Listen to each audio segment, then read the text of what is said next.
G'day everyone. Welcome back to the Toon podcast. Merry Christmas to everyone out there in the YouTube and the audio land. I'm not going to reel them all off, Jack. I can't be bothered. I'm joined tonight by Jack. We are here to discuss and unpack a very handy 3-0 win against Aston Villa last night. 2 a.m. kickoff for me, 1 a.m. kickoff for you, mate. First of all, Merry Christmas. How was your day? Very good. Merry Christmas, Keeks. Yeah. I got back from a cruise about a week ago as well. So, and then Christmas came, and the kids are out of whack. Like they don't know what's going on. The little one turns 2 tomorrow, so she kind of knows something's happening, but she can't express it how she's feeling. So she's just taking ages to go to bed. But yeah, no, it's that time of year, isn't it? You don't know what day it is. You don't really know I've what's got no going idea on. what day it is. Yeah, but everyone's having fun, and it's especially fun when you wake up and watch a match like that. So yeah, the day started off very positively. Yeah. So yeah, let's keep it going. Yeah, absolutely. So once again, I've completely lost track of day, time. You don't know where you are at this time of year. I do know that I've been absolutely dead tired lately. So I once again did not get up at 2 o'clock in the morning to watch this one, Jack. Phone was on Do Not Disturb. I think I woke up at about 6, I think, and just put Optus straight on and watched the game on delay, but without any spoilers. So consumed it all like I did know what was happening. Well, I didn't know what was happening, and still had all the real reactions and things like that. I just didn't have the sleep or lack of sleep to go with it, mate. So we'll start off at the start like we normally do. The lineup, 2 changes. I think John Linton was probably expected. Look, sounds like Tino was crook. So Kieran Trippier was back in. He might have had a bit of a dodgy roast for Christmas and couldn't stomach it, so he was off. I did see, interesting, Villa hadn't won in their last 16 games in all competitions at St James's Park. That is a very I was sort of quietly confident before going in. I think we've kind of been on a really good run of form. I know our opposition hadn't been too great, but the way we played and the way we put them away, I think, was pretty impressive. So I was pretty confident going in. But when we're at 16 games, can you remember the last time they won at St James's Park? I can remember it because I was there, but also because it was a pretty memorable game for all the wrong reasons. It was that game. Yeah. I remember that. I was sitting behind one of the goals, and yeah, the infamous fight between Kieran Dyer and Lee Bowyer, and it was also the Stephen Taylor game. So I can't remember going to a game where everything went wrong quite as badly as that. I don't remember a game at all going as badly as that ever. Yeah, it was Graham Souness. I think 2005 it must have been, or 2006. Obviously, there's been a few years where they were in the championship, and then we were there together for a while. So I can't remember all the games since then, but I know recently we've been really good against them, which is good because they're a pretty good team. They're not a bad outfit, so it was good result. Well, yeah, they were 5th going in, and today we were a few points behind. I think 2 points behind them. So, yeah, we went in. I was quietly confident, but you're never too sure with games like this against decent opposition at home. So it was a pleasant surprise after about a minute 20 to see us in the lead, and it was a sharp. I think it was our first real attack, and Tonali had nicked the ball from Kamara in midfield and kind of poked it to Bruno, quickly laid it on to Joelinton, and it was just like a steam train barreling towards the Gallagher end. And I completely understand why the defenders were backing off, because there's no way I'd be stepping up to try and tackle the bloke as he comes out. But he's played it out to Gordon, who he had on first sort of watch, it was like, shit, he had a lot of time there. Like, it wasn't a counter attack or anything like that. And then the finish was absolutely a first class finish. And then the more you watch it, same with everything, you kind of, instead of just watching Gordon, then you kind of look at everything else that's happening around it. And it looked like it was the run from Lewis Hall, that overlapping run, which kind of pulled Matty Cash out from stepping up to Gordon, because he was worried about Hall getting in behind, which gave him that space to to hit that into the far corner. Yeah, it was just a really good goal, wasn't it? And quick goals as well. We said at the start of the season, against Brighton, if we'd have scored early, we would have gone on to win that. West Ham, if we'd have scored early, we probably would have. Everton as well. All of these examples of games where if we'd have got that early goal and we weren't quite being clinical and we were missing a few chances, and then when we were if we were losing or if we were chasing the game, everything was getting really frustrating. And the last half hour of those games were really challenging. And I think the early goals against Ipswich and then this one, like the game was pretty much won after 90 seconds, a bit like Ipswich, like I know there was still a lot of football to play, but when we've got this much confidence, and it was good to see Gordon score. I know he scored against Liverpool, but he's missed a few chances, like easier chances than that as well. Like that was not an easy chance. And but I think he's almost better when he's cutting inside and he's got that target to aim at. But Martinez is one of the best keepers in the Premier League as well, and he didn't stand a chance in the world. Yeah, it's just Gordon finish when he does that, when he's got maybe a little bit less time to think, and that's when he seems to be like he's missed a few one-on-ones and way easier chances than that. So good for him. Like he's back playing on the left, and like you said, Joe Linton's powerful run. Like you could tell he'd missed a game. He was fit and firing. He was just absolutely everywhere, and it is scary to think of the opposition when you've got Joe Linton doing that. So brilliant start and deserved, after the quick start. It was. And I think with Gordon too, a lot of the sort of flowers have begun at Jacob Murphy, and rightly so, the last probably 2.5, 3 weeks. But Gordon's been still playing really well. He just hasn't been contributing with goals and assists and stuff like that. So it was great to finally see him get some reward. He's definitely turned the corner in his season. I wouldn't say he was part of the problem, but his form or lack of form was definitely contributing to the way we were playing and things like that. So to see him kind of come good, and I don't think it's any coincidence that it's coincided with our return of form. I think it's fair to say we are back. It doesn't mean that we're just going to walk to Man United and beat them and do the same at Spurs, but definitely the way we're playing suggests that we are kind of back. I have seen people say we're back to our sort of Champions League season form. I'd argue it's better. Like the way we're playing and the players that are playing, I feel it's better. It's different, isn't it? Because we've got Tonali and Bruno and Joe Linton in the midfield working well now. So that's different. We've got different fullbacks as well. So that's different. We play a different style of football. We've got a bit more of the ball and a bit more control. And this is something, again, that we said. I think Eddie's actually referenced this. We want to adapt and tweak the way we play a bit. So we're less of a transition team and more of a control team, because we've got good enough players now to be able to dominate possession. And whatever, it's taken them a while to find this midfield balance. But my God, it's good to watch. Like I didn't actually think Bruno would be as good as he is in this more attacking position, because he's not exactly the most athletic in terms of how he moves, and he can't really shoot very well either. But he's popping up. He's a pressing machine. So he's the amount of chances he creates just by winning the ball in the final third is really good. And we've just got people in the right positions now. Gordon back on the left. We've stopped trying to fit Barnes in. Like we've got a settled team now with Jacob Murphy out there. The balance is there, and the combinations and the partnerships between the players. And I know we've had some games against easier opposition, and then we had the red card today, which I'm sure we'll talk about. But yeah, like you play what's in front of you, and we've just absolutely blown away 4 teams in a row, and it's just so good to see this balance and this settled team. And I think we've been moving towards this, and there was concern 3 weeks ago we weren't going to get to this, but good players are good players. They'll play into form. Isak's banging them in. Yeah, it's just really good at the moment. Yeah, and I think, and you've been banging this drum for a while, that you need to kind of trust the blokes that see these guys 6 days a week.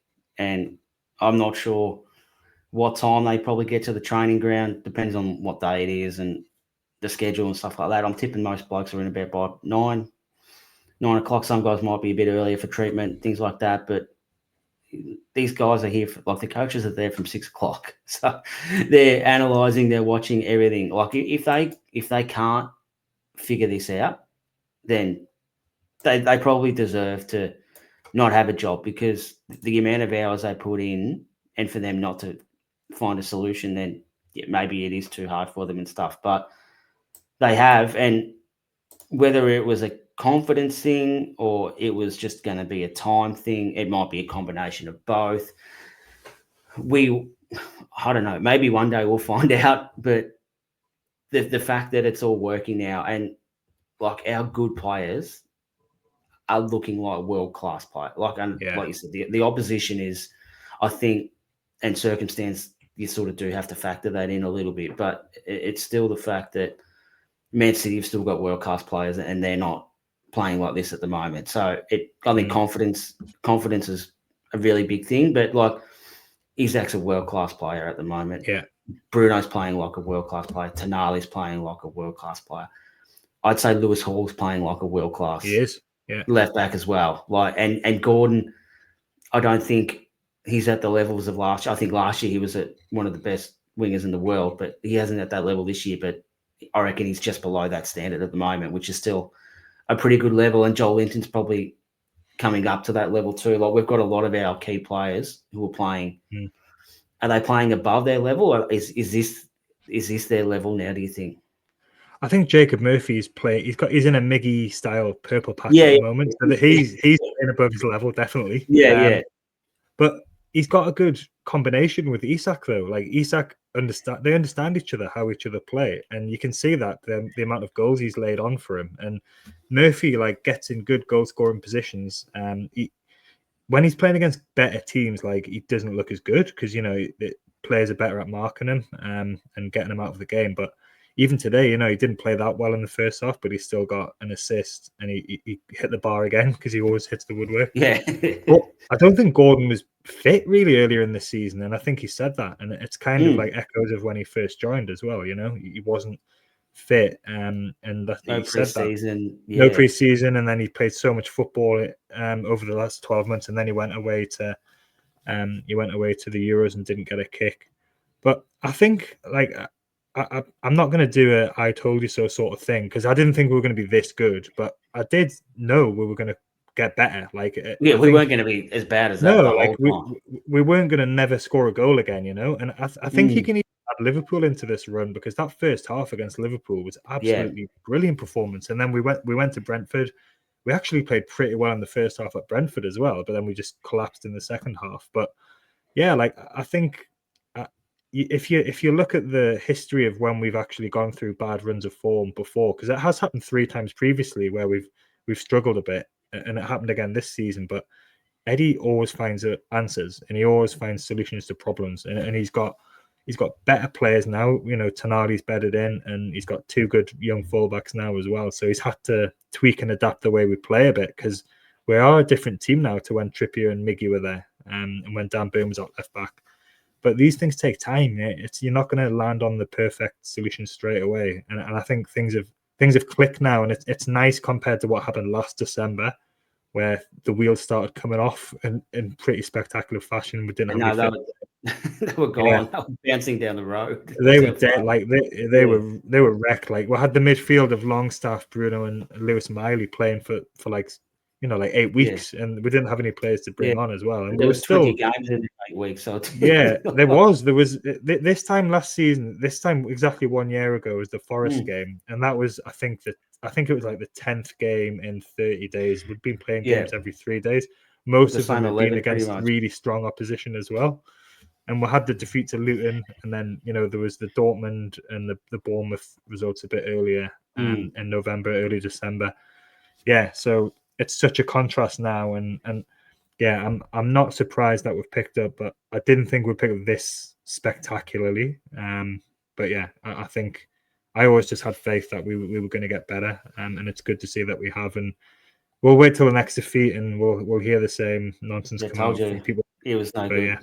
Yeah, we're going to enjoy it while it lasts. Yeah, that's it. So I was kind of thinking this morning when I was watching it, and like Gordon scores that cracking goal and Murphy puts on an assist and stuff like that. I definitely remember during the Champions League season, we had that kind of Trippier, Miggy, Bruno little triangle thing going on, and everyone knew what was happening and no one could stop it. And we kind of forgot about that other wing because it didn't matter because we were so good down this side. And my argument was, well, if we get a decent left winger, I reckon would be better because instead of the opposition kind of just collapsing over to one side because they know that's our go-to, they'll have to kind of space them out more, and that might leave gaps for someone else. It might make their job a bit easier. And then I think the last, probably not 3 weeks, but at least 2.5 weeks, it's kind of been the case now because you can't just leave Jacob Murphy out there. He's shown he can score and he's assisting and he's actually being a real nuisance for the opposition.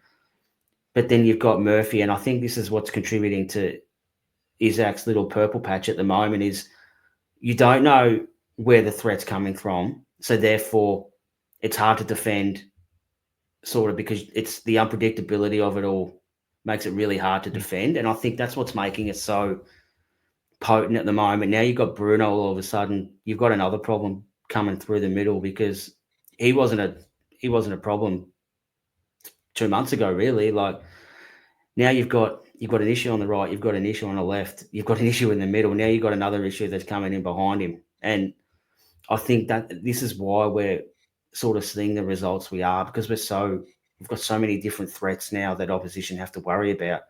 They can't defend them all. So they lose concentration because they don't know where it's coming from now.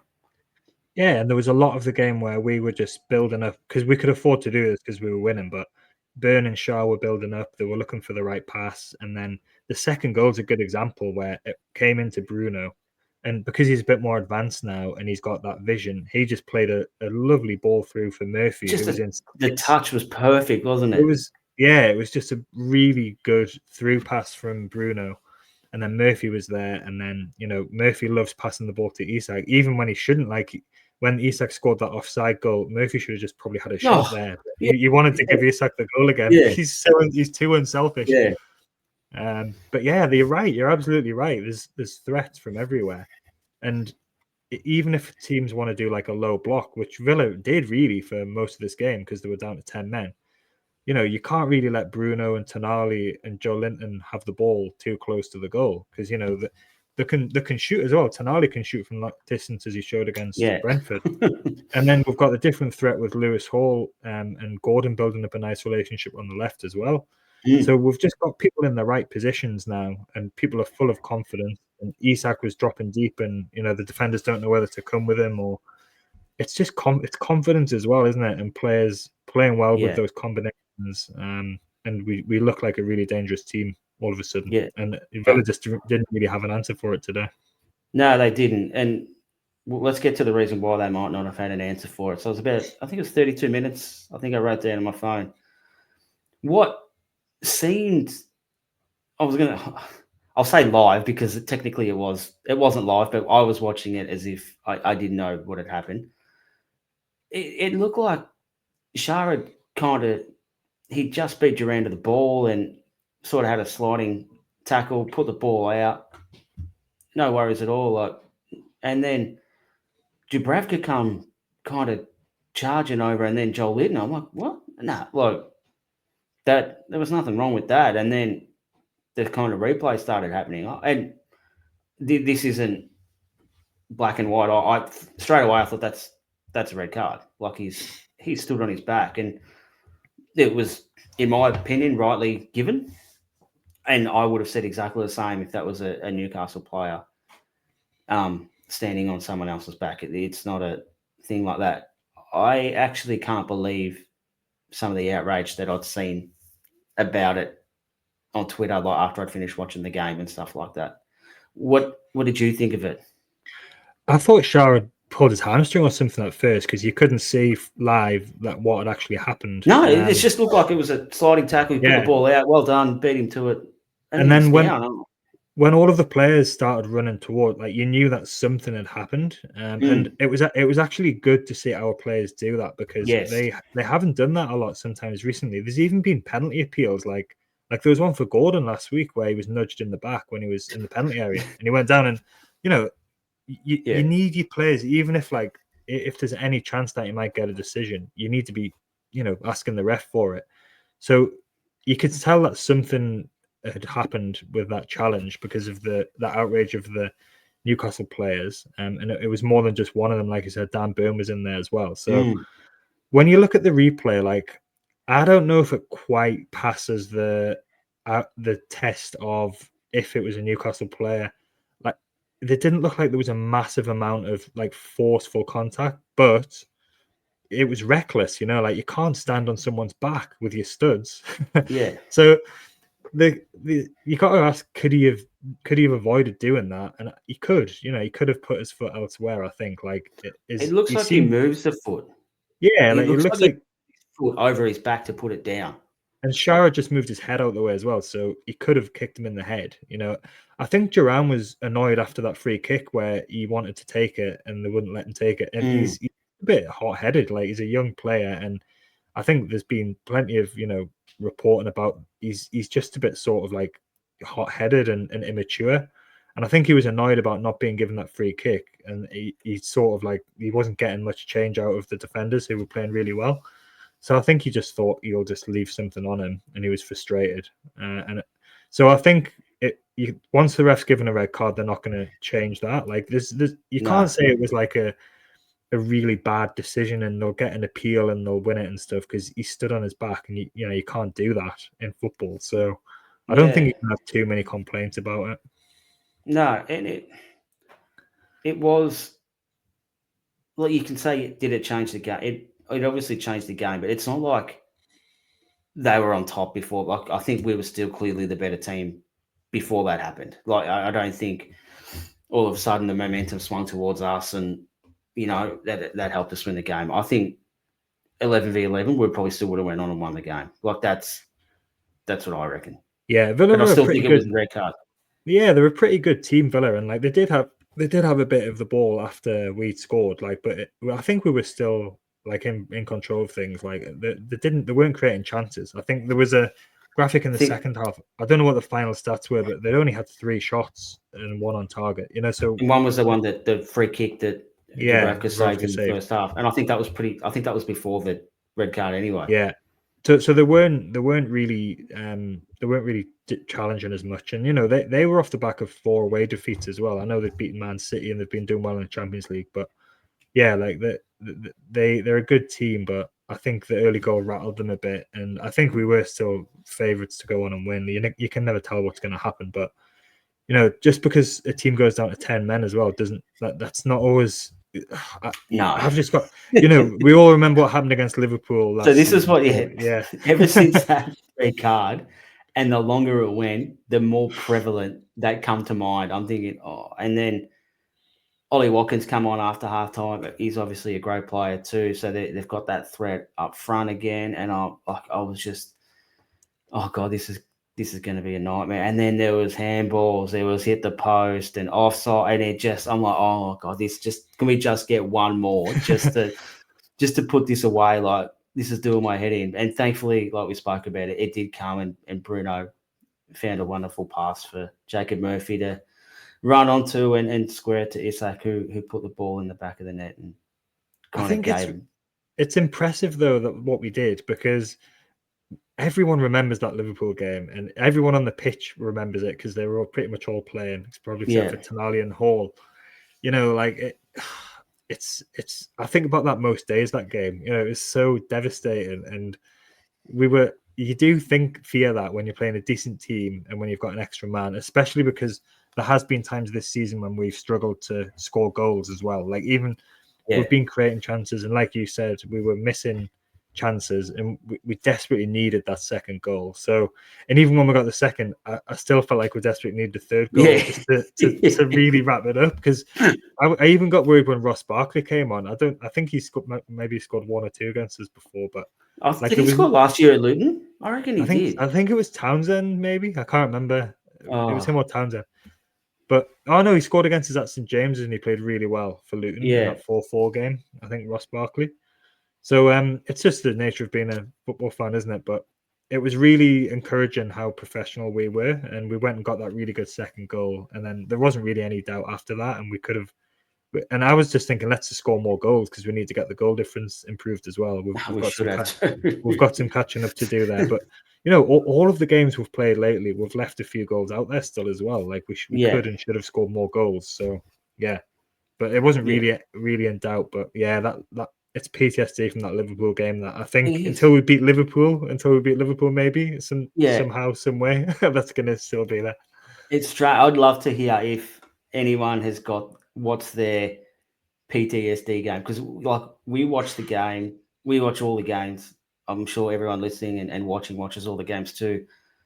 And like your eyes don't lie. So when you're watching a game, like you could clearly see that we were the dominant team there.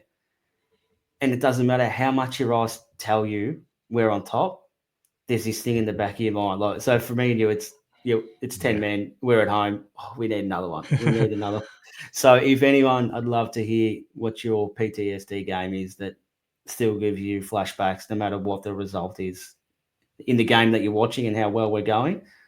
What one just gives you shivers every time you think about it. But I did admire their courage to keep trying to play out from the back all the time too, which it didn't seem like it was going to ever work, especially with that outnumber that we had. And then that last goal, just it was a typified that probably the last half an hour really of them just not really ever getting out and us getting the ball back and coming straight back. But Joel, he wasn't even looking when he passed the ball, Joel Linton, but he's picked it up. Same thing. They've sort of retreated again, and he's hit. It's basically like another Anthony Gordon shot. The diagonal, same thing, in far corner past Martinez, who did make, I must say, he did make a few great saves during the game as well that probably kept the scoreline just as much to what it was, just as much as some of our lack of finishing and stuff like that. Even Bruno's bloody tricep goal that he nearly done 4 laps for before it was given. That's him and Byrne have both goal. celebrated. You both did good celebrations the last 2 games. Just I'm glad you mentioned him. Now, over the last four games, whatever it's been, there's been deserved praise for Isak and Tonali, Jacob Murphy, Bruno in this new role and stuff like that. Lewis Hall's continued his solid form, but Dan Byrne's been a real unsung hero in this run, and I know January, maybe February is going to be really interesting when Sven Botman is basically right to go as hard as he wants or as hard as he can. I don't think he gets back in this team at the moment, Jack, because of what Dan Byrne's doing and the way he's playing. The fact that no one's talking about him, I think, is a really good thing, because he copped it last year, and a lot of things weren't his fault. It's not his fault. He's slow and things like that, and guys were getting in behind him. He couldn't catch up. But this year, he's almost been the unsung hero, hasn't he? Yeah, I think the start of the season, he was probably our best player over the first, when we were winning those games but not playing that well. I think he was the season at that point. I think probably Lewis Hall might be player of the season now just for his consistency, but then Bruno and Tonali, obviously. But yeah, no, Byrne's been really good. Like he's pretty calm on the ball. Like it's easier when you're playing against when you're winning for one, and when you're playing against teams that are not as good, or when playing against 10 men. Obviously, I remember the Chelsea game. Him and Schar had a bit of a struggle, because they were slow and they were playing against quick players that day, and they were giving the run around a little bit. So I don't think Botman will come straight back in, and that'll be the next thing that everyone sort of cries about if we lose and if Botman's on the bench. But we know how Eddie operates. He'll bed Botman back in. I'm sure he will get back in, and he'll be starting games by the end of the season.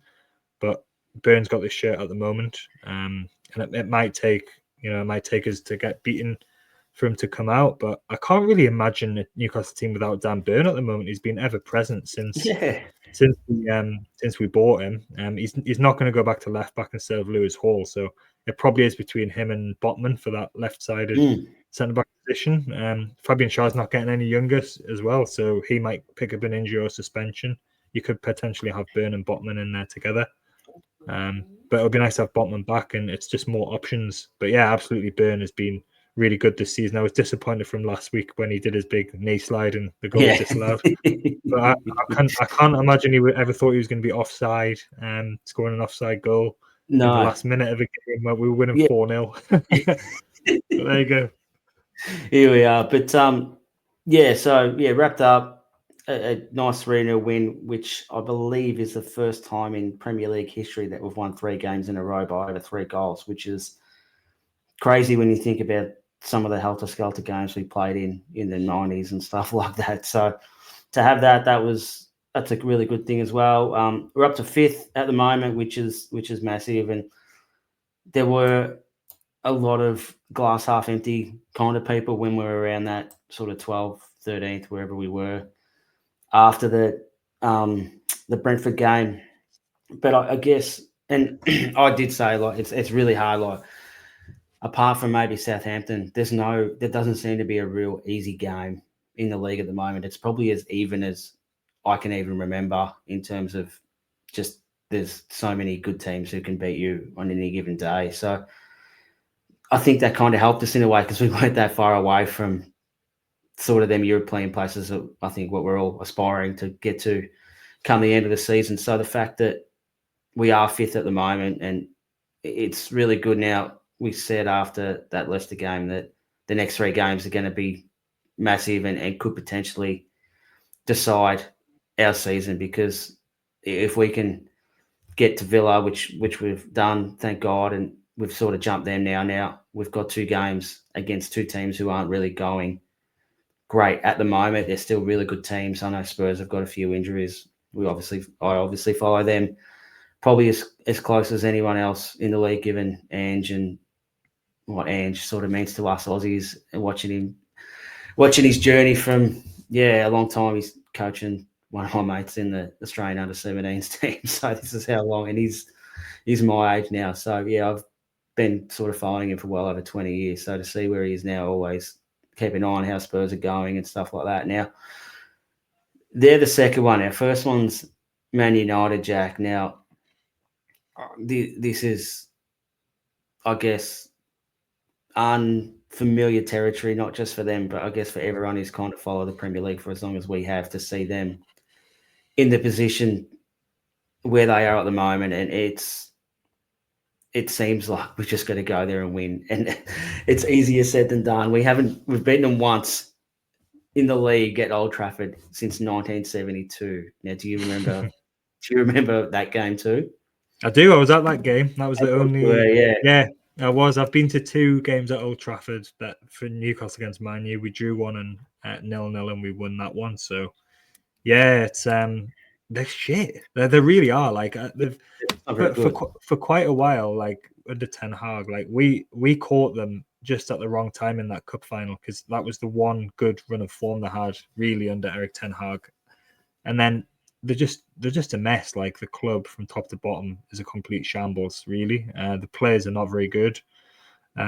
We thought that last season, and then they went and beat us in what was a really important game as well. So. But you look at the odds, we're actually favourites to win this. None of us like being favourites. I don't want to look at the odds. I know, but I can't remember us ever being favourites at Old Trafford before. But they've lost the last 2 home games to Bournemouth last week and then Forest before that.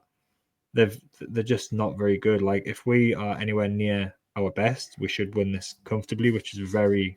I don't even like saying that out loud, but that's the situation we're in.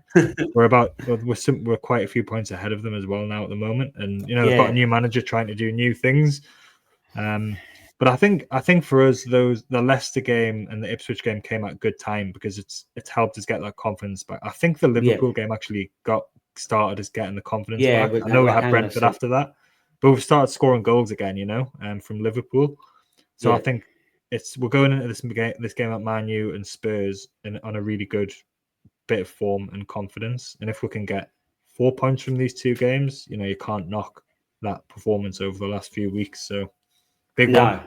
Let's see how we go. It feels it's a bit strange, because usually at this time of year you feel like you're playing football every day, but we're not playing this until next week, Tuesday, Monday it is for us. So the games will feel a bit more spaced out this year. Yeah, which is handy for me. I think it's a 6 o'clock kickoff for me here. 7, I think, for you. 6 for me, So maybe. Which is my You'll be at work. Perfect kickoff. No, I'm not working. I'm not off till I think there's 6. Maybe I'll go back. So Perfect. I'll be up. Yeah, I'm up early anyway. So the 7 o'clock kickoff suits me to an absolute T. So, yeah, and Bruno Fernandes getting sent off is obviously a massive help as well. And Utd picked up, I think, his 5th booking, so he'll be suspended for the game. So 2 more key players for them who are going to miss. So if we're ever going to beat them, if we can't beat them this week, we're never going to beat them there. Like, this is as good an opportunity as we've ever had, given the state of the teams, the availability and stuff like that. Yeah, we have got a bit more of a break. Their confidence is absolutely rock bottom at the moment. So hopefully, yeah, we can go down there. I was going to say get up there, but go down there and get a result. And I think, yeah, if we could put a bit more space between us and them, and then at least keep the gap between us and Tottenham, that could be massive come the end of the season. Because I still think, as bad as they're going, they're good enough to turn it around. But if we can kind of keep that buffer, it's going to be massive for us. So that's why I think, yeah, what I've sort of blocked these next 3 games, we're going to be huge in the context of our season. So we've got 3 points out of 1, and yeah, hopefully, mate, we can go down there, get some chocolates out of them, and go home really happy and celebrate New Year's really, really good on Tonside, mate. I think after our start as well, like we've been waiting for a bit of a run like this, and I know that there was questions whether we were going to find this balance and find this form. So it's just such a nice feeling, like to have the faith and then for that to be repaid. It's really nice. Like whenever we lose a game, I just sit and think, we will win one soon, and we'll put a run together. We've got a good team. We've got good players. They're really well coached, and I think confidence. You're a coach in Aussie rules football. Confidence is huge, isn't it? You can see the players, the way they pass the ball, the front foot. They're just much more confident. And the games against like Brighton and West Ham for those last half hours, we didn't have any confidence, even though it's the same players. Pretty much, like the confidence was drained away, and we never looked like scoring. But now we look like scoring every time we go forward, and it's confidence and momentum, isn't it? What about from a coach's perspective? How can you you can't quantify that, can you? It's like an intangible thing, but it's so obvious when you're watching it. Yeah, 100%. Yeah, you can't.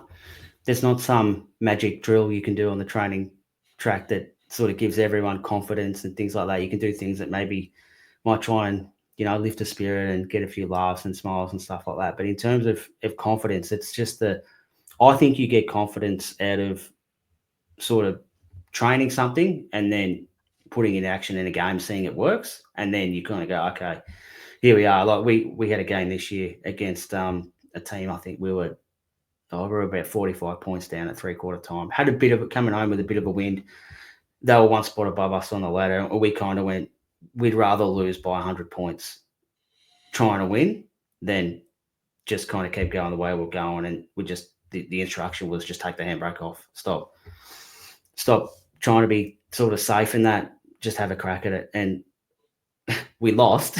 we didn't win, but we should have won. We should have won the game. There was a couple of questionable things that didn't go our way that should have went our way, and on replay, that even worse. That should have went our way. But the confidence that our players got from that just one quarter where we just put the foot down and just went for it, and they kind of went, actually, we're a pretty good team now. Now, that probably knocked us out of the final, put us out of finals contention. And then the next 3 weeks, we played 2nd, 3rd, and 4th on the ladder and beat them all, because we said, I think it was because of that last quarter that they got confidence that, hey, we can score and we can beat anyone and score heavily against anyone. And it just kind of happened from that. Now, maybe it was that first game against Ipswich that was the trigger. I went, shit, if we play like this, we're good. And then everyone sort of rolled into that Brentford game, and then into the Leicester game. Now everyone's got their tails up. Everyone's believing in what's working.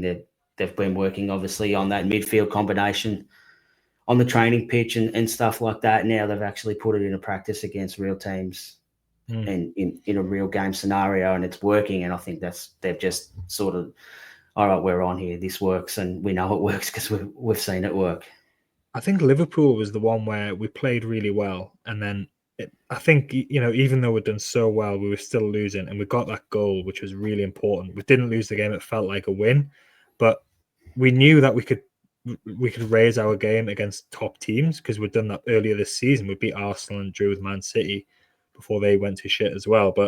And then Brentford knocked us, but I do think the first half was still good. It was still a good performance. It was just because we hadn't won a game for quite a while then that there was such a big reaction to it. But we proved that we can score goals again. And then Leicester, against good like opposition. I said, yeah. And then we didn't know whether we could beat weaker teams because we hadn't done that, and we'd struggled at home a bit. So then Leicester came, and then they were not very good at all. We just hammered them. Ipswich, away, the away form has been a long-term concern, but I think we're about 5th or 6th in the away table now as well after the Ipswich game. And then beating a strong Villa team who did go into a low block, which is what we've struggled against as well. So all of these questions that have come up, we've found solutions to them, and that's what's so pleasing about it. We righted the Brentford defeat against the same opposition in the cup as well. So we've just found ways around these problems, and I think that's what breeds the confidence. The players are looking good. They're in the right positions. There's a good balance, and everyone knows what they're doing again. And that's what we were like in 2002, 2003. Even though it's different players now and it's a different system. It's the same kind of formation, but a different sort of system with the fullback. And it's just, like you said, they're obviously working hard on the training ground. It's getting some results. And if we can get good results from the next few games, we'll go into that Arsenal game in the cup, the first leg, feeling really good. And that's where we want to be. So, and this is just 2 more things, mate, before we wrap this up. The training pitch is a very interesting thing. So this is the issue with the stuff at training, okay? So I'm sure they'll have their pre-training meetings and stuff like that. This is what we're going to do. These are the focus areas, and this is how we want to do this and do that, which is great. So when you go out and do it, whether it's a small-sided game, it's an 11v11 match sim, whatever you want to do, everyone knows what's happening, right? So sometimes it's easy to defend because you know where the attacking team want to move the ball and how they want to play. So it's actually sometimes really hard to get confidence on the training pitch because things look messy a lot because everyone knows what's happening. So the defenders know where the ball's going, the attackers know where the ball's going. It just turns into a shit fight, and it's really, really hard sometimes to know where you're at and what you're actually good at and what you're not good at, because training sometimes can't be a true reflection. So you have to do it in a game to actually work out, all right, we're pretty good at this. We can park this. All right, this week of training, our focus is going to be this because it looks like it needs a bit of work. So the training part sometimes can be really hard. So that's why you get the confidence from the games, because you do it against people who don't know what you're doing. And then it kind of breeds from there. But the last thing about confidence, mate, and it's come to light. I'm not sure if it come to light during the game or it come to light after the game. No one oozes confidence more than one Jason Mad Dog Tyndall, does he? So there's definitely been some kind of dust up in the tunnel at halftime. It sounds like he was one of the instigators. If he wasn't the instigator, he was front and center in it anyway. So he was red carded at halftime. I think one of the analysts from Aston Villa was red carded as well. Eddie definitely knows what happened, although he was very coy about giving it any breathing space in the press conferences and in the media after the game. So I'm sure this will sort of come to light over the next few days, but at the time of recording, no one really knows what's happened. Eddie mentioned that, maybe 15 to 20 people could have been involved. It's hard to say who was involved. I'm sure a lot of the 15 or 20 were actually trying to diffuse the situation rather than inflame it and stuff like that. But I think he was back to his best from what I've seen, and some of the reports from the media box behind the bench he was winding up Unai Emery a little bit in that first half. And so there's a bit of shushing, and then he'd had his jumper on after the game, which was absolutely classic. But I think he had him through in the game, didn't he? I think he was. It might have been in the game. Well, I think he was in the. I think from what I'd seen, where I read, he was in the press box after halftime, and then got moved to another area. I think he might have been too close to the bench or something like that. So he was moved to a different zone. But yeah, I'm sure we'll find out in the coming days. But Eddie did say he obviously doesn't like things like that happening and stuff, but he was proud of the way that the players and the staff there stuck up for themselves and stuck up for each other and all that sort of stuff. So maybe they weren't to blame.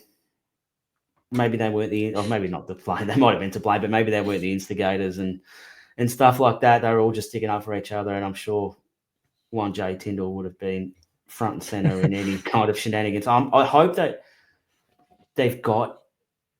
I'm not sure what's there now, but you know where the lads sign used to be at the sort of top of the stairs there as you come down. Hopefully there's a camera or something there that's facing back into the tunnel that someone can get a hold of to try and there's got to be some kind of camera footage in there of what's happened. Yeah. Because, and Eddie did say he was quite surprised that out of everyone that was in there, only Jason and this Aston Villa bloke were the guys that got red carded. So there's obviously a lot more to it than these two and how they come to be just these two guys, the ones that got red carded. I'm not sure what his status is for Old Trafford then.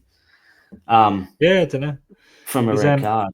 He's good at winding people up though, isn't he? And that's when, again, back to the just Champions look at his League head season. though, mate. Like his head is he just looks like a smart ass. Like he just he doesn't take himself too seriously though as well. Like, he takes the piss out of himself as well. Yeah. And I think it's the way that he looks at people just winds people up, I think. And that's a valuable thing to have, because Eddie's not like that at all, obviously. He's very... No, but that's why they work so well together. Yeah, because they're the opposite characters. Yeah. It's just the rich mahogany face with the big beaming whites. Just look, it just make you want to. And I still say to this day, he's probably the biggest, not biggest, but the number one bloke for what he looks like to how he actually talks.